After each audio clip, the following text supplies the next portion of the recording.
May mga kanseladong biyahe sa Parañaque Integrated Terminal Exchange o PITX dahil sa bagyong Opong.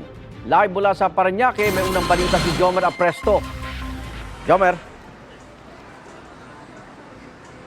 Igan, good morning. Maraming kababayan natin dito sa PITX ang nag-aabang ng biyahe at umaasang makakauwi sa kanilang mga lalawigan ngayong araw sa kabila ng banta ng bagyo.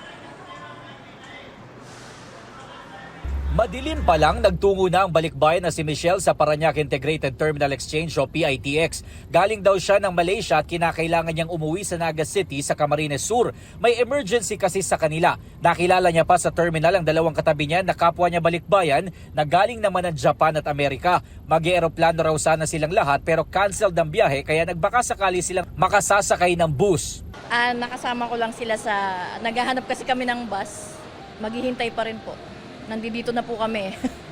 Ang 64 years old naman na si Nanay Josefina, bumisita lang daw sa kapatid sa Santa Maria, Bulacan at uuwi na sana sa Ragay sa Bicol Region kasama ang kanyang anak. Naiwan daw sila ng last trip kagabi at magbabaka sakali sila na makauwi na ngayon. Hindi ko alam kung may biyahe o wala kasi malakas yata ang bagyo sa Bicol.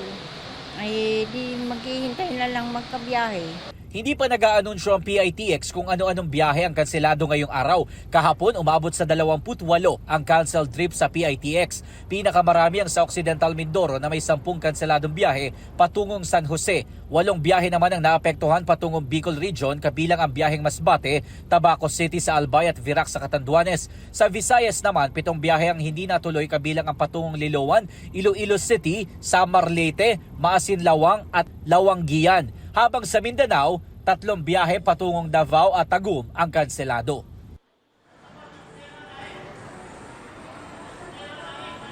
Igan, base sa impormasyon na inilabas ng PITX, 24 na biyahe ang kanselado ngayong araw dahil sa bagyo. Kabilang na dyan ang biyahe papuntang Baguio, Tabaco City, Masbate, San Jose Mindoro, Tacloban, Iloilo City, Davao at Tagum.